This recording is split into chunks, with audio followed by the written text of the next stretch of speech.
नमस्कार, आप देख रहे हैं आज तक और आपके साथ मैं हूं शशि शर्मा। आज तक के साथ रूस के राष्ट्रपति व्लादिमीर पुतिन के साथ ग्लोबल सुपर एक्सक्लूसिव इंटरव्यू चल रहा है, लेकिन इस पूरे इंटरव्यू को कल रात 9 बजे आप आज तक पर देख पाएंगे। तस्वीरें हम आपको दिखा रहे हैं और कल से आपको यह भी बता दें कि पुतिन का भारत का 2 दिन का दौरा है। 2 दिवसीय दौरा बहुत ही ज्यादा खास माना जा रहा है हर मायने में। ये सुपर एक्सक्लूसिव इंटरव्यू जारी है आज तक के साथ। ज्यादा जानकारी के साथ हमारे सहयोगी प्रणय उपाध्याय जुड़ गए। प्रणय, बहुत ही खास, बहुत ही स्पेशल सुपर एक्सक्लूसिव इंटरव्यू और कल रात को हम अपने दर्शकों को दिखाने जा रहे हैं इसे।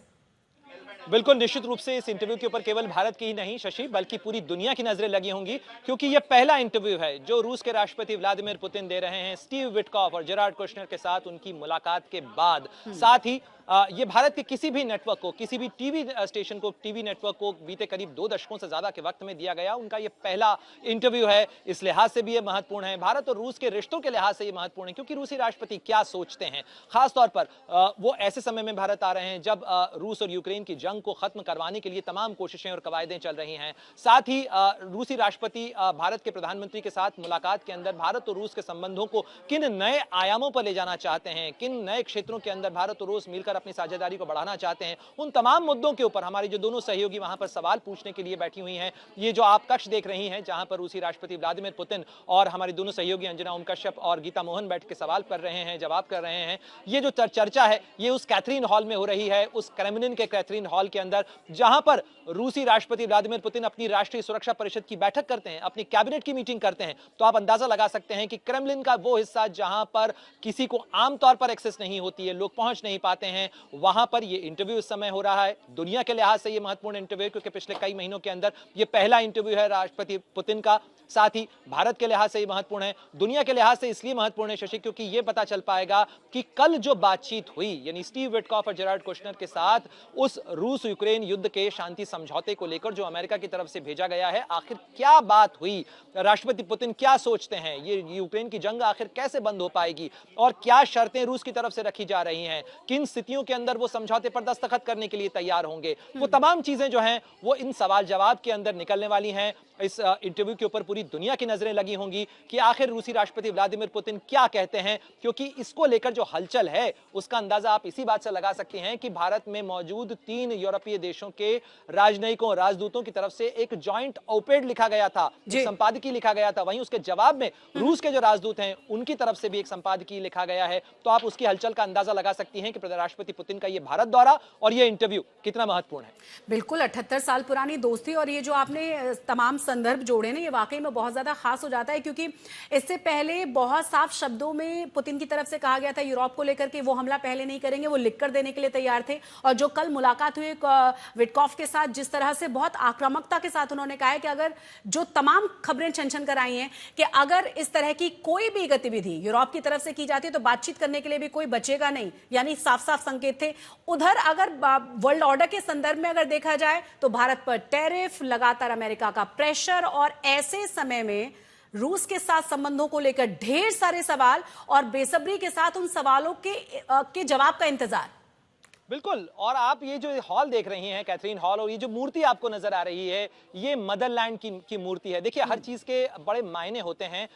खासतौर पर अंतर्राष्ट्रीय राजनीति में, कूटनीति के अंदर, और एक एक मोटिव, एक एक चीज बहुत मायने रखती है। तो जिस हॉल के अंदर वो इंटरव्यू दे रहे हैं, मैंने आपको उसका महत्व बताया। साथ ही ये जो मूर्ति देख रहे हैं, क्योंकि कई लोगों को लगेगा कि ये कौन सी मूर्ति है, इसे मदरलैंड या जस्टिस की मूर्ति कहा जाता है, जिसमें हाथ में तलवार लिए वो महिला और साथ में जो रूस का राज चिन्ह, राज प्रतीक है वो यहाँ पर मौजूद है। तो ये रूस की शक्ति के प्रदर्शन के तौर पर भी, ये शक्ति के चिन्ह के तौर पर भी यहां मौजूद है, जहां पर वो जस्टिस और मदरलैंड दोनों का संदेश देना चाहते हैं। इसलिए इस हॉल के अंदर, इस सेटिंग के अंदर ये इंटरव्यू देते हुए राष्ट्रपति पुतिन नजर आ रहे हैं। खासतौर पर आपने जिक्र किया कि यूक्रेन को लेकर जो शर्तें उनकी तरफ से रखी गई हैं। देखिए, फरवरी 2022 के अंदर जब ये स्पेशल मिलिट्री ऑपरेशन रूस की तरफ से शुरू किया गया, तब भी उनकी तरफ से ये कहना था कि नाटो की तरफ से ये आक्रामक कार्रवाई शुरू हुई है।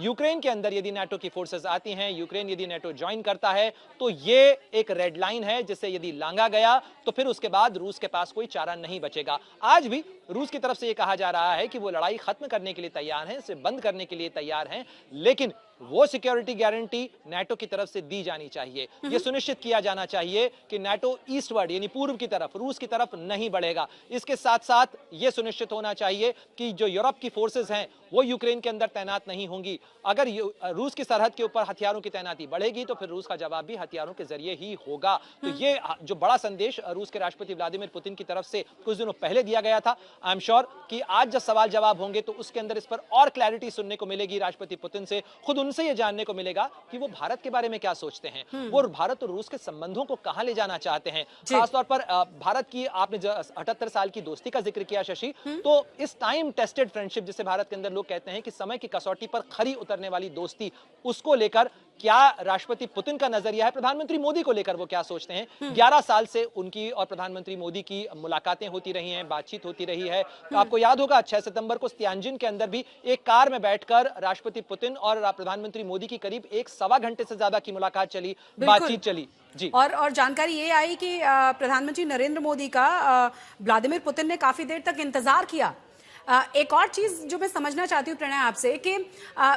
जिस तरह से हम बार बार कहते हैं कि संकट की घड़ी में और ज्यादा रिश्ते भारत और रूस के मजबूत होते चले गए, और ऐसे समय में उनका दौरा आर्थिक संबंधों को कितनी ऊंचाई तक ले जाएगा, मतलब क्या क्या और उम्मीद भारत की तरफ से की जा सकती है? बहुत महत्वपूर्ण पहलू है शशि ये, और आपने बहुत ही अच्छा सवाल इसलिए भी पूछा क्योंकि अभी तक माना जाता रहा कि भारत और रूस की जो दोस्ती है उसमें सामरिक पहलू तो महत्वपूर्ण है, जिसके अंदर रक्षा सहयोग है, उसके अंदर न्यूक्लियर सहयोग है, उसमें बहुत सारी जो एडवांस टेक्नोलॉजीज हैं, स्पेस कोलैबोरेशन है, वो सारी चीजें रही। लेकिन व्यापार, कारोबार, आम लोगों के बीच में जो व्यवसाय होता है उसके लिहाज से मामला थोड़ा सा कमजोर रहा, और शायद यही वजह रही कि भारत और रूस का जो द्विपक्षीय व्यापार है, यानी आप रक्षा सौदों को हटा दें तो जो द्विपक्षीय कारोबार है वो बहुत कम आंकड़े तक रहा। ऐसे समय में जबकि भारत के रक्षा कारोबार में या भारत के साथ रक्षा सहयोग में करीब आज भी 36% की जो सैन्य उत्पाद का आयात है वो रूस से होता है, लेकिन द्विपक्षीय कारोबार कम रहा। लेकिन हाल ही में भारत और रूस ने तय किया है कि हम अपने द्विपक्षीय कारोबार को 2030 तक यानी आने वाले 5 साल के अंदर $100 अरब तक ले जाएंगे। इसके लिए बहुत महत्वपूर्ण यह है कि इस बार राष्ट्रपति पुतिन और प्रधानमंत्री मोदी दोनों ही इंडिया रशिया बिजनेस फोरम को संबोधित करने जा रहे हैं। बहुत बड़ा एक डेलीगेशन लेकर करीब 7 मंत्रियों के साथ राष्ट्रपति पुतिन भारत आ रहे हैं। साथ ही इसके अंदर भारत और रूस के बीच में कारोबारी साझेदारी कैसे हो सकती है, यानी कृषि के क्षेत्र में हम कैसे आपस में सहयोग कर सकते हैं, हेल्थ के क्षेत्र के अंदर समझौते की उम्मीद की जा रही है। साथ ही रूस के अंदर आप जानती हैं रूस के पास क्षेत्रफल तो बहुत बड़ा है, आबादी बहुत कम है, लेकिन भारत बीते कुछ समय के दौरान दुनिया के अंदर मानव संसाधन का एक बड़ा निर्यातक बन के उभरा है। दुनिया में हम अपना टैलेंट एक्सपोर्ट करते हैं, तो रूस के बाजार के अंदर किस तरीके से भारतीय टैलेंट के लिए जगह बन सकती है, हमारे कामगार हों, हमारे पेशेवर हों, कैसे वहां काम करने के लिए जा सकते हैं, इस पर भी महत्वपूर्ण बातचीत होनी है। प्रणय, एक और चीज के कुल मिलाकर अगर इन संबंधों को देखा जाए या फिर पूरे दुनिया के लिए एक मैसेज के तौर पर इस 2 दिवसीय यात्रा को देखा जाए, मुलाकात को देखा जाए, भारत एक ऐसा देश जो एक अलग तरह से, अलग पर्सपेक्टिव के हिसाब से और बहुत ही अलग तरह का परसेप्शन पूरी दुनिया में जिसका जा रहा है, जो रशिया को ये कहने की ताकत रखता है कि ये शांति का युग है, युद्ध का नहीं, और साथ ही साथ इतने प्रेशर के बावजूद उसे पता है कि किसके साथ कितना संबंध, कैसे संबंध बनाए रखना है और किसी भी तरह के प्रेशर में नहीं आना, चाहे 50% का टैरिफ ही क्यों न लाद दिया जाए। बहुत सही कहा शशि आपने, और अगर आप देखें तो ये राष्ट्रपति पुतिन की भारत यात्रा एक बहुत बड़ा संकेत भी है, संदेश भी है। संदेश इस लिहाज से है कि जहां रूसी राष्ट्रपति दुनिया को यह बताने की कोशिश कर रहे हैं कि उनके पास विकल्पों की कमी नहीं है और दुनिया के कई देश आज भी बाहें फैलाए उनका स्वागत करने के लिए तैयार हैं और उनके पास दोस्तों की कमी नहीं है। वहीं दूसरी तरफ भारत की तरफ से यह संदेश है दुनिया के उन तमाम देशों को जो भारत के ऊपर दबाव बनाना चाहते हैं, भारत को किसी एक पाले में ले जाना चाहते हैं, कि भारत अपनी जो विदेश नीति है उसमें स्वतंत्रता को एक्सरसाइज करना चाहता है, स्वतंत्रता रखना चाहता है, और साथ ही वो अपनी एक रणनीतिक स्वायत्तता जो है उसको भी बनाए रखना चाहता है, और इसके साथ वो किसी तरीके से समझौता नहीं कर सकता है, क्योंकि भारत ने हमेशा इस चीज को मेंटेन किया है कि भारत के रूस के साथ संबंध अमेरिका के साथ उसकी साझेदारी पर निर्भर नहीं है। उसी तरीके से भारत और अमेरिका के संबंधों के ऊपर रूस की ना तो कोई तकरार है, ना इकरार होना, ना उसका इनकार जो है वो उसे स्वीकार्य है। तो इसी तरीके से अगर आप देखें भारत ने अपनी कूटनीतिक संतुलन, अपनी जो विदेश नीति है उसके अंदर एक स्वायत्तता और एक रणनीतिक संप्रभुता जो है उसको हमेशा एक्सरसाइज किया है, और ये उसके संकेत और संदेश के तौर पर भी एक महत्वपूर्ण स्टेटमेंट है कि रूसी राष्ट्रपति व्लादिमीर पुतिन भारत आ रहे हैं, ऐसे समय में भारत आ रहे हैं जब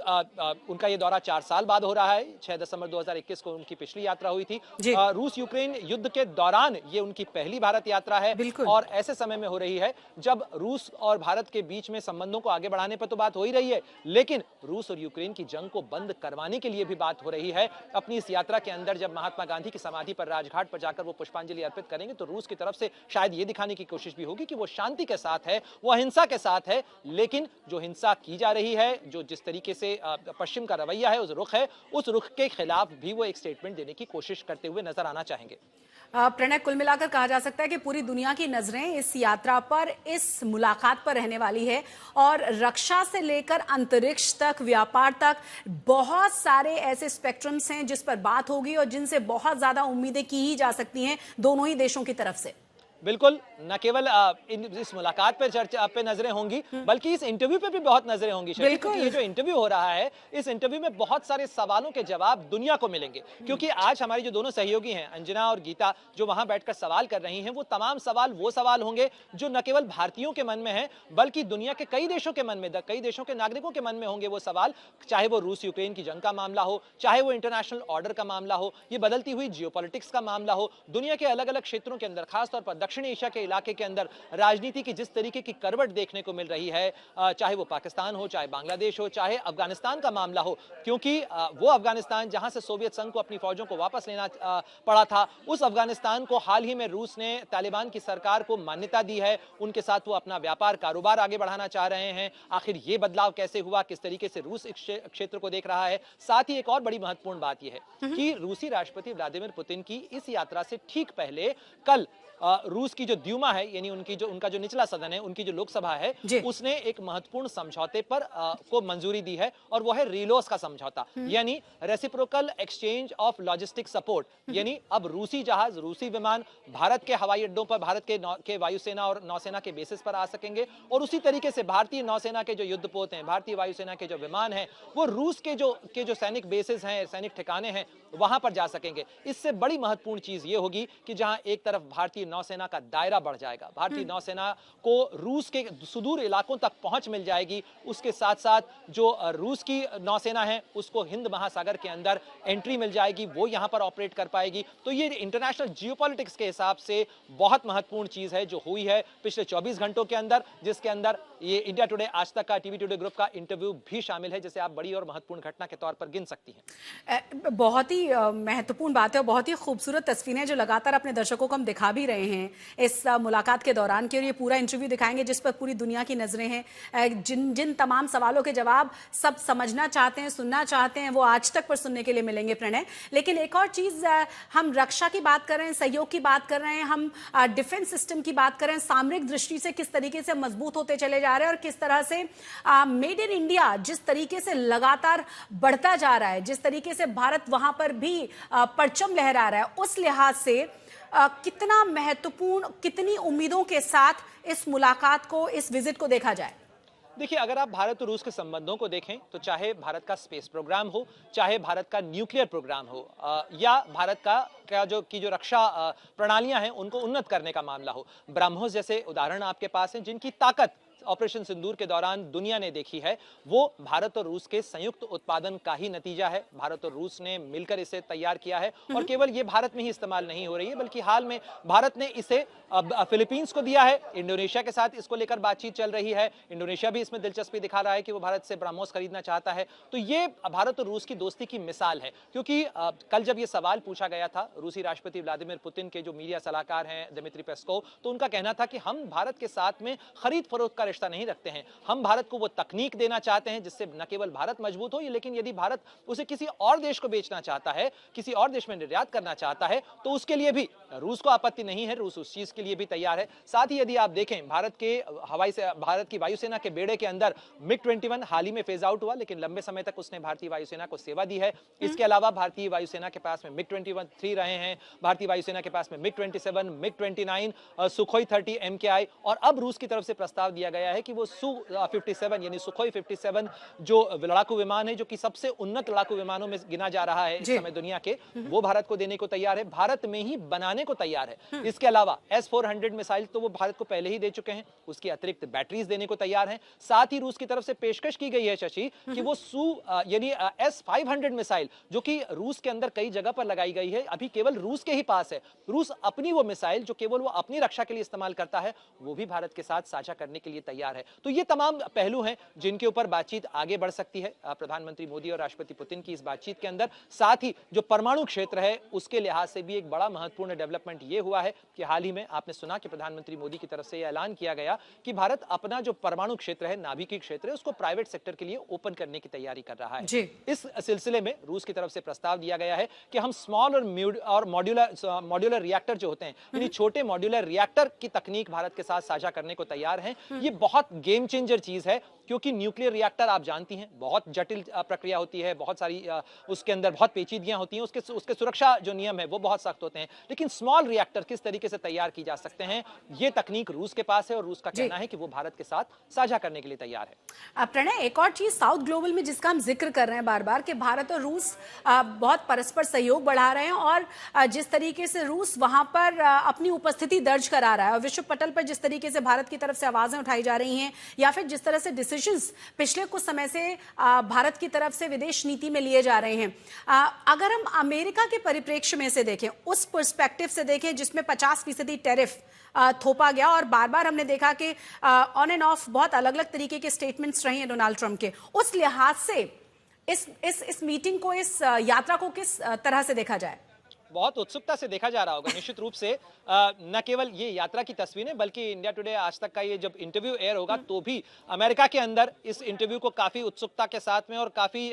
गौर से देखा जाएगा। इस लिहाज से देखा जाएगा क्योंकि अमेरिका ये पढ़ने की कोशिश करेगा कि आखिर भारत और रूस की साझेदारी किस तरफ जा रही है। क्योंकि आपको याद होगा जब प्रधानमंत्री मोदी फरवरी 2025 में अमेरिका के दौरे पर गए थे, तब भी अमेरिका से यही सुर आए थे, अमेरिका की तरफ से पेशकश की गई थी। रूस भारत को Su-57 बेचना चाहता है, देना चाहता है, साझा करना चाहता है उसकी तकनीक। अमेरिका की तरफ से कहा गया था कि वो अपना F-35 लड़ाकू विमान भारत को देना चाहता है।